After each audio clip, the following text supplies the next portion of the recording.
Así que, ¿cómo están? Quiero felicitarlos porque están hoy aquí y hacen parte del grupo de personas que logran hacer vida en uno de los lugares más difíciles de los Estados Unidos. Así que date un fuerte aplauso porque sobreviviste una semana más al Silicon Valley. Y debes sentirte orgulloso, ¿sabes? Porque de verdad que salir de la zona de confort es algo que demanda mucho esfuerzo. Pero además de eso, también hay un valor agregado, y es que nos toca enfrentar a nuestros miedos. Sé que aquí hay personas que vienen de otros países como Nicaragua. ¿Hay alguien de Nicaragua aquí? Levante la mano. ¿Alguien de El Salvador? ¿De Honduras? ¿De México? ¿De Colombia? ¿De Costa Rica? ¿De Nicaragua? ¿De Brasil? ¿De Argentina? Y de muchos lugares. Pero ¿sabes qué? Lo más importante, sí, de Perú también. Pero lo más importante es que todos somos ciudadanos del reino de los cielos. Y si tú te consideras ciudadano del reino de los cielos, quiero que le des un fuerte aplauso al Rey de Reyes y Señor de Señores. Aquel que hace posible que todo ocurra en nuestras vidas. Hoy vengo a compartir con ustedes un mensaje que he titulado Minimalista. Ahí donde estás, quiero que inclines tu rostro por un momento y podamos orarle a aquel que merece todo honor y toda gloria. Señor Jesús, gracias te damos por este momento. Hoy bendecimos, Padre, todo cuanto tú colocas en nuestra vida. Sea bueno o sea malo, Señor, sabemos que si viene de ti es perfecto. Por eso te pedimos que tomes el control en esta hora y que ministres nuestros corazones, Señor, con una palabra de aliento, con una palabra que traiga paz a nuestro corazón y por sobre todas las cosas, Señor, que traiga el convencimiento de pecado, de justicia y de juicio. En el nombre poderoso de Jesús. Amén y amén. Minimalismo. El minimalismo es una tendencia artística. Dice que en su ámbito general es la tendencia a eliminar lo innecesario y a enfocarse en lo verdaderamente esencial. A principios de la década de los 60, esta tendencia tomó mucha fuerza. Ojo, empezaban a eliminar lo innecesario y se enfocaban en lo esencial. ¿Y qué tiene que ver esto con nosotros? Quizás te preguntarás. Pues tiene mucho que ver. Porque el minimalismo es muy parecido a la relación que nosotros tenemos con Dios. Yo, estudiando y preparando este mensaje, encontré 3 cosas que se parecen mucho del minimalismo con nuestra relación con Dios. La primera es que ambas buscan el significado. Ellas quieren siempre profundizar en lo que es verdaderamente importante. Para el minimalismo, no solamente es colocar un objeto, sino darle la importancia a ese objeto. Para Dios, no solamente es que nosotros podamos entender que lo necesitamos, sino que le demos la importancia a esa relación que nosotros tenemos con Él. Para eso es necesario eliminar las distracciones. En el minimalismo quitan todas las cosas que le quitan el protagonismo a aquello que le quieren ellos dar la mayor importancia, a eso que quieren resaltar. Y en el caso de la relación con Dios, Dios va quitando todo lo que en tu vida ocupe el puesto que Él se merece. Por eso muchas veces nos encontramos luchando con cosas que creemos que son de Dios y no las dejamos ir. Y es necesario muchas veces poder rendirnos para que sea Él quitando todo aquello que no nos deja tener una relación pura y verdadera con Él. Lo último que encontré es que ambas buscan un propósito. Y encontrar el propósito es una de las tendencias más difíciles en el ser humano. Muchas veces empezamos a preguntarnos en esa crisis que tenemos en nuestra adolescencia como seres humanos, ¿quiénes somos y para qué estamos en esta tierra? Y difícilmente la podemos responder en esa etapa de nuestras vidas. Es un porcentaje muy bajo el que encuentra su significado tan temprano. Pero cada vez que nosotros nos preocupamos por encontrarlos, por encontrar ese propósito, ese significado, Dios empieza a obrar en nosotros de adentro hacia afuera. Son muchas de las cosas que nos encontramos en la búsqueda de ese propósito. De igual forma, el minimalismo lo hace. Ahora, es necesario entender que para poder encontrar nuestro propósito, necesitamos herramientas. Y una de esas herramientas es la oración. Repita conmigo, oración. Te voy a dar una definición que encontré de oración que me gustó mucho. Dice así: es un diálogo sincero y humilde donde expresas tus necesidades, número 1, tus agradecimientos, adoración y peticiones, buscando la voluntad y la guía de Dios. La oración es considerada como un medio esencial para fortalecer la relación con Dios y para experimentar su presencia en la vida diaria. ¿Quieres conocer la voluntad de Dios? Ora. ¿Quieres experimentar la presencia de Dios? Ora. Necesitas orar. ¿Por qué es importante orar? Porque los pastores lo dicen. No. Porque el líder lo dice. No. Porque la Biblia lo dice. Mira lo que dice Filipenses 4. Es hermoso, la Biblia es algo maravilloso, de verdad que es un libro fascinante. Si no la lees, tienes que empezar a deleitarte con la Biblia. La Biblia es extraordinaria. Es el único libro que cuando tú lo lees, parece que fuera Él quien te está leyendo a ti. Así que no te pierdas de ese tesoro. Mira lo que dice Filipenses 4. No se preocupen por nada, en cambio oren por todo. No se preocupen por nada, en cambio oren por todo. Es muy común encontrar hombres y mujeres preocupándose por todo y orando muy poco. Entonces no te preocupes por nada, deja las preocupaciones a un lado. De lo contrario, ocúpate. La ocupación es orar. Dice más adelante, díganle a Dios lo que necesitan y denle gracias por todo lo que Él ha hecho. Primer secreto de la oración, y es que la oración siempre necesita un corazón agradecido. Ojo, la oración necesita un corazón agradecido. Uno de los hábitos que a mí más me gusta es el hábito de la gratitud. Porque el hábito de la gratitud es tan maravilloso que transforma esas cosas incómodas, esas cosas que muchas veces te quitan la paz, el sueño o que otras veces te dan rabia, en bendiciones. En la incomodidad es donde tú más creces. En el problema es donde salen más tus habilidades.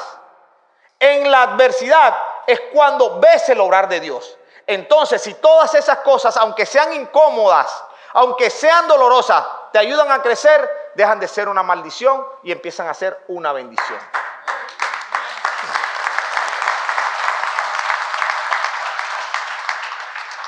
Así que dale las gracias por todo lo que ha hecho a Dios. También dice, así experimentarán la paz de Dios que supera todo lo que podemos entender.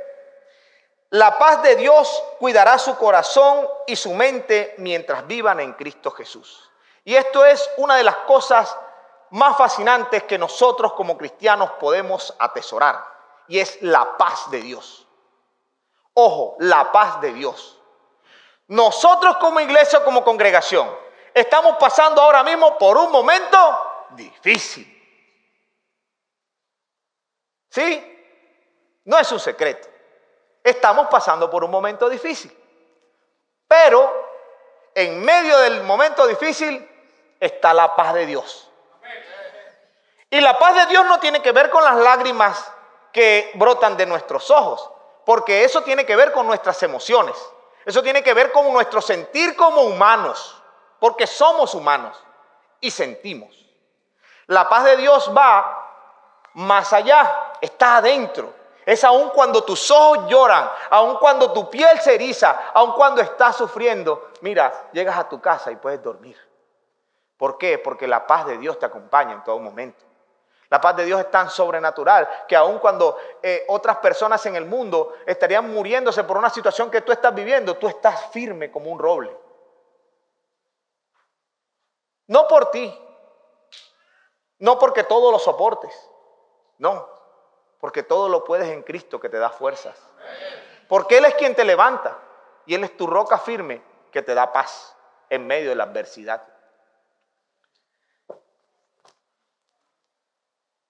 Entonces, es importante orar. ¿Por qué es importante orar?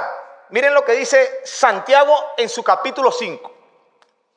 Santiago 5 dice: ¿alguno de ustedes está pasando por dificultades? ¿Alguien aquí está pasando por alguna dificultad? Levante la mano. Los que no, los felicito. De verdad que Dios es maravilloso. Pero siempre en alguna área de nuestra vida estamos teniendo una dificultad, ya sea económica, ya sea espiritual, ya sea física. Sí, hay muchos que creemos que todo nos va bien, pero cuando nos miramos al espejo decimos, uy, no está tan bien, tienes que hacer algo, Guille, para poder verte mejor. Entonces aquí da el secreto y da la respuesta. Ojo, esto es lo que los americanos, o en inglés se diría quick question, una pregunta rápida. Dicen, ¿alguno está pasando por una dificultad? Te da la respuesta enseguida. Dice, ore. ¿Estás pasando por una dificultad? Ora. Tienes que orar. Echa mano de la oración. Es la mejor herramienta que tienes para poder levantarte. Más adelante, en el 16, dice, confiesen los pecados unos a otros y oren unos por otros. Entonces necesitamos confesar nuestros pecados. Ojo, confesar el pecado, aunque es vergonzoso, es lo mejor que hay. Hay un libro de la literatura religiosa que en los principios eclesiásticos de la iglesia se utilizó mucho, se llama El Progreso del Peregrino. Y en El Progreso del Peregrino, el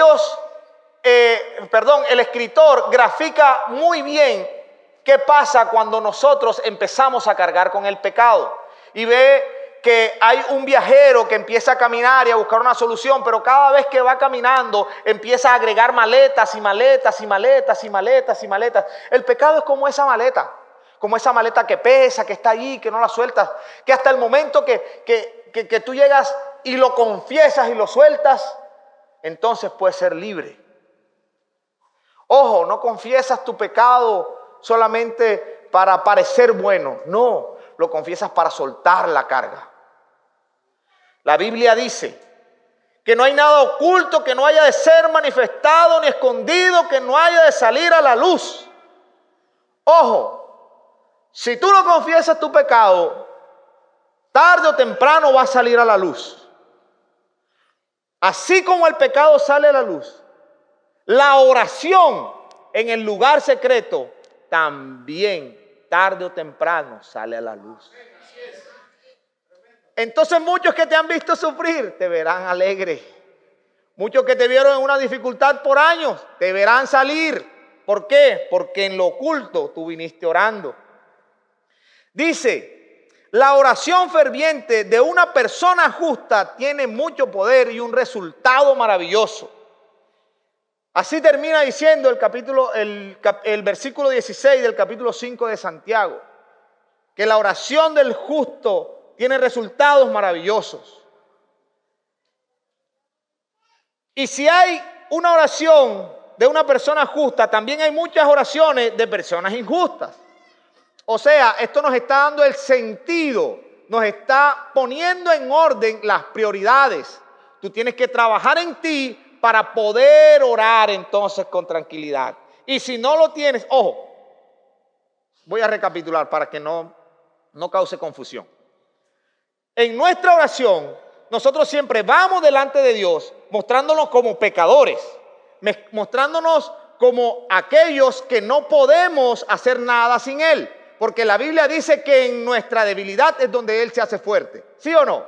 Entonces nosotros llevamos esa debilidad a Dios. Es más, muchas veces si tú estás haciendo algo que para el mundo es pecado, pero para ti no, simplemente ve a los pies de Dios y dile: Señor, convénceme de pecado, de justicia y de juicio. Si en medio de esa oración el Señor no te convence, quizás lo que el mundo o la gente está marchando no sea pecado. Pero yo estoy completamente seguro que si no está dentro del orden de Dios, Dios te lo va a mostrar. Y Dios lo va a sacar de tu corazón, lo va a sacar de tu vida. Entonces, esa oración tiene que ver con la justicia del hombre. Hay una historia muy poderosa que grafica muy bien este tema, y es la historia de Josué y una oración que hizo, una oración intrépida. El contexto es el siguiente. Imagínense ustedes que estaban en la lucha los israelitas contra los amorreos. Era una pelea tremenda. Y en medio de esa lucha iba oscureciendo, iba cayendo el día. Josué estaba viendo con sus propios ojos cómo la batalla se estaba perdiendo, pero Josué decidió hacer una oración. Y no fue una oración cualquiera, fue una oración intrépida. Entonces aquel hombre que era justo hizo la siguiente oración. Dijo: el día en que el Señor dio a los israelitas la victoria sobre los amorreos, Josué oró al Señor delante de todo el pueblo de Israel y dijo: que el sol se detenga sobre Gabaón y la luna sobre el valle de Ajalón. Y adivinen ustedes qué. Se detuvo el sol y se detuvo la luna. Una oración tan poderosa que pudo parar el tiempo. Eso es una oración intrépida. Y las oraciones intrépidas no las hacen personas emocionalmente débiles. No, las hacen personas que han llevado sus emociones delante de Dios. Personas que vienen cultivando diariamente el hábito de la oración. Personas como Daniel. Y vemos en la vida de Daniel reflejado lo que es el hábito de la oración. Dice Daniel 6. Voy a estar leyendo varias versiones de la Biblia. No las voy a dar, pero sí voy a dar cada uno de las citas, y están en la pantalla para que lleguen y la puedan ver. Una vez me enseñaron algo. Me dijeron: si quieres crecer espiritualmente, pon en duda todo lo que se diga desde el púlpito. Ojo, no para que siembres incredulidad en tu corazón, sino que el hábito de ir e investigar te va a ayudar a crecer. Entonces no te quedes solamente con lo que la persona dice aquí. Ve a tu casa y lee. Ve a tu casa y comprueba con tus propios ojos que sí es lo que te están enseñando. Y de seguro vas a tener un crecimiento tremendo. Dice Daniel 6. Sin embargo, cuando Daniel oyó que se había firmado la ley, fue a su casa, se arrodilló como de costumbre en su habitación en la planta alta, con las ventanas abiertas que orientaban hacia Jerusalén. Oraba 3 veces al día, tal como siempre lo había hecho, dando gracias a Dios. Entonces, Daniel hacía parte del gobierno de un rey llamado Nabucodonosor, uno de esos nombres que no deseo colocárselo a ninguno de mis hijos ni de mis descendientes. Este hombre llamado Nabucodonosor no solamente se llevó a Daniel, sino que aún cuando estaba ahí, cogió a Daniel y le enseñó todas las cosas que tenían que ver con su reino. Y Daniel hizo también las cosas que después que Nabucodonosor sale, él queda con el rey Darío. Y el rey Darío toma una decisión: divide el reino en 120 provincias. De esas 120 provincias, coloca a una persona en la cabeza de cada provincia, pero coloca 3 personas que vigilen sus intereses. Una de esas 3 personas, adivinen quién era: Daniel. Y ese Daniel hacía también las cosas y se destacaba tanto por encima de los otros que sus compañeros por envidia empezaron a buscar cosas para acusarlo, pero no encontraron nada para acusar a Daniel. ¿Por qué no encontraron nada? Porque Daniel era un hombre recto, era un hombre que hacía bien sus cosas, además era un muy buen administrador, y se les ocurrió la gran idea de sacar un edicto que fuera en contra de la religión y del Dios de Daniel. Y ese edicto fue una ley que se firmó. Pero Daniel no se dejó intimidar por eso, hizo caso omiso a eso y siguió orando como siempre. Después ya viene toda la historia, que si quieres la puedes leer en tu casa, está en Daniel 6, y es cuando él va al foso de los leones. Pero hoy voy a apartar 3 cosas relevantes de esto que Daniel hizo. Lo primero es que la oración en la vida de Daniel era un hábito, y los hábitos se construyen en la práctica diaria. Tú construyes buenos hábitos y malos hábitos. ¿Quién aquí tiene el hábito de revisar su teléfono apenas que se levanta? A primera hora del día. Listo. ¿Quién aquí tiene el hábito de dormirse con el teléfono en la mano? ¿Quién aquí tiene? Esta es buena. ¿Quién aquí tiene el hábito de empezar una serie de Netflix y no verla y verla hasta el final? Todos esos son malos hábitos. Y los construimos. No de la noche a la mañana empezamos a hacer las cosas una y otra vez. Y se convierten en un hábito en nuestras vidas. Ya no causan dificultad, simplemente están. Así también es la oración. Cuando llegué a la iglesia, cuando me convertí a cristiano, yo venía de un mundo verdaderamente loco. ¿Por qué loco? Porque yo soy de una parte de Colombia que es cultural y se hace música, entonces la economía de la ciudad se mueve a través de la música y se bebe todos los fines de semana, es normal que el hombre mujeree. Entonces yo hacía como un hombre obediente, hacía todo lo que la sociedad decía. Cuando hacía las cosas mal, las hacía bien mal. Y en medio de eso, que mi vida empieza a cambiar, llego y una de las personas, uno de mis mentores espirituales, me dio uno de los mejores consejos que yo pude tener. En la oficina donde nosotros estábamos siempre, y operábamos como iglesia, siempre se reunían a orar. Y yo veía cómo hacían esas oraciones tan hermosas las señoras, porque eran como 7 ancianas que estaban ahí. Y digo ancianas porque de verdad eran señoras muy mayores. Y ellas oraban, pero oraban tan hermoso y yo quería, pero yo ni sabía, ni tenía las palabras para decirlo. Entonces me compré un librito devocional que se llamaba El Man Está Vivo. Es de un sacerdote católico y yo iba a una iglesia cristiana. Entonces El Man Está Vivo era un escrito que el tipo hacía como una oración. Y yo cogía, lo leía y me lo aprendía y iba y lo repetía. Pero cada vez que yo decía muchas de las cosas de ahí, yo veía que las señoras no me miraban como muy bien. Es más, yo no me persignaba ya porque el librito no lo decía, pero si lo hubiese dicho obedientemente lo hubiese hecho. Entonces, el pastor al ver lo que me estaba pasando y las ganas que yo tenía de crecer, él me dio un gran consejo. Me dijo, hijo, ¿quieres aprender a orar? Yo rápidamente le respondí sí.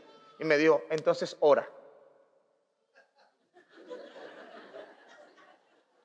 Y parece algo loco, pero aprendes a orar orando. No es de otra forma. No es leyendo, no es copiando lo que la gente dice. No, es tu momento devocional cuando vas delante de Dios y te tiras allí y le dices, Señor, estoy mal. Señor, necesito que me digas algo. Señor, hoy estoy desesperado. Y vas y abres la Biblia y dices, todo lo puedo en Cristo que me fortalece. Filipenses 4:13. Entonces tú dices, Señor, si tú dices esto, pues, Señor, yo creo en ti. Y ahí empiezas. Y cuando lo empiezas a practicar ahí en tu habitación, llega el momento en que sales en público y te sale. Y tú dices, wow, la vaina funciona. Así que si quieres aprender a orar, ora. Se aprende a orar orando. También la oración tiene que ser una oración proactiva. O sea, tú no oras por lo que te está pasando. Si tú quieres que tu oración sea poderosa, tú oras todos los días preparándote para todo lo que te pueda pasar, sea bueno o sea malo. Esa es una oración proactiva. Aquella que no espera estar, ay, me estoy muriendo para poder. No, oro todos los días. También la oración es bilateral, o sea, la oración va en dos líneas. No solamente lo que tú dices, sino lo que recibes de parte de Dios. Entonces siempre ve delante de Dios, no solamente a decirle tus necesidades, sino a esperar las instrucciones de Dios para que puedas hacer las cosas. Charles Spurgeon, no sé en realidad, el nombre es alemán, no sé si es inglés, no sé cómo es, pero sí sé que es uno de los grandes evangelistas de la historia de la iglesia. Decía, la oración debe ser la llave del día y el cerrojo de la noche, haciendo alusión a que tu día debe empezar no con las notificaciones de WhatsApp y de Instagram, sino con una oración al cielo.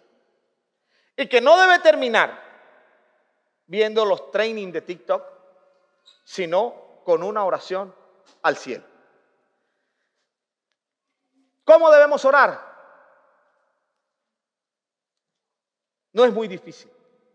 La Biblia nos lo muestra en Mateo 6, del 9 al 13. Dice así, es Jesús hablando, dice, ustedes deben orar así. Padre nuestro que estás en el cielo, santificado sea tu nombre, venga a tu reino, hágase su voluntad, así en la tierra, también, como también en el cielo. Danos hoy nuestro pan cotidiano, perdona nuestras ofensas, como también nosotros hemos perdonado a nuestros ofensores. No nos dejes caer en la tentación, sino líbranos del maligno. Ojo, nos las enseñaron por costumbre, pero es la guía poderosa de una oración. Lo primero que tienes que hacer es reconocer, cuando dices Padre nuestro que estás en el cielo, reconoces que el Dios que tú sigues, aunque está en todas partes, su trono está allá. Es más grande que cualquier circunstancia que estás viviendo. Ese es el Dios al que tú y yo hemos decidido seguir. También debes desear, ¿qué debes desear? Que su gobierno venga y que su voluntad se cumpla.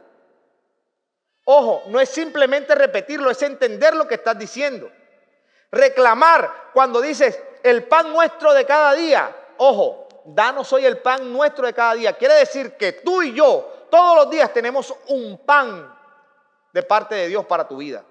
La Biblia dice que sus misericordias se renuevan cada día. Todos los días se renuevan las misericordias de Dios. Entonces, sería bueno que hoy cuando llegues a tu casa te preguntes ¿cuántas veces te has ido a la cama sin reclamar el pan que Dios tenía para ti?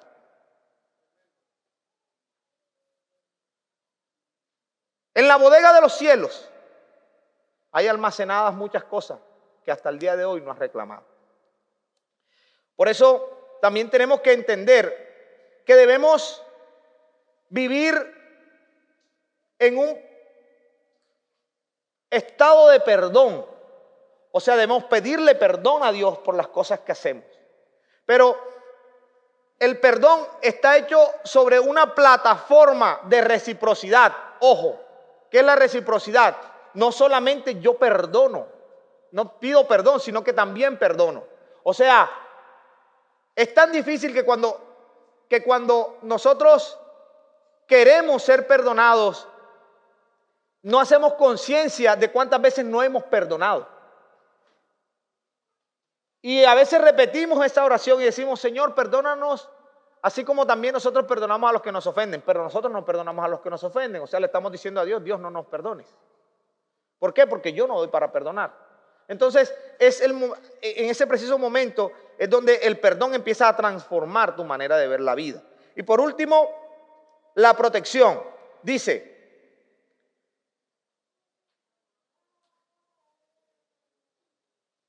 apártanos de la tentación, dice, y líbranos del maligno. Ojo, son dos cosas. La lucha contra el maligno está garantizada a nuestro favor. ¿Por qué? Porque Él ya está vencido. Jesucristo lo venció en la cruz del Calvario. ¿Sí o no?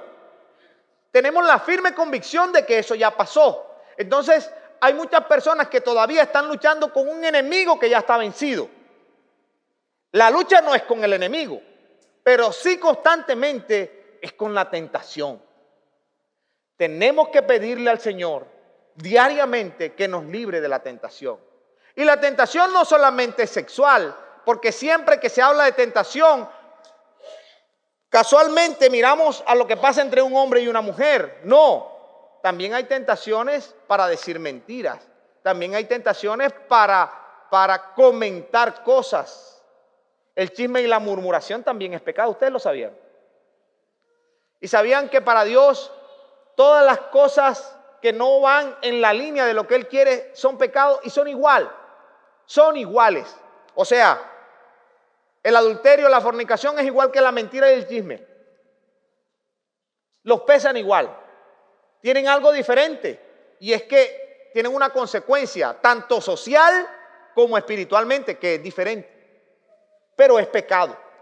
Entonces debemos pedirle a Dios constantemente que aparte de nosotros la tentación.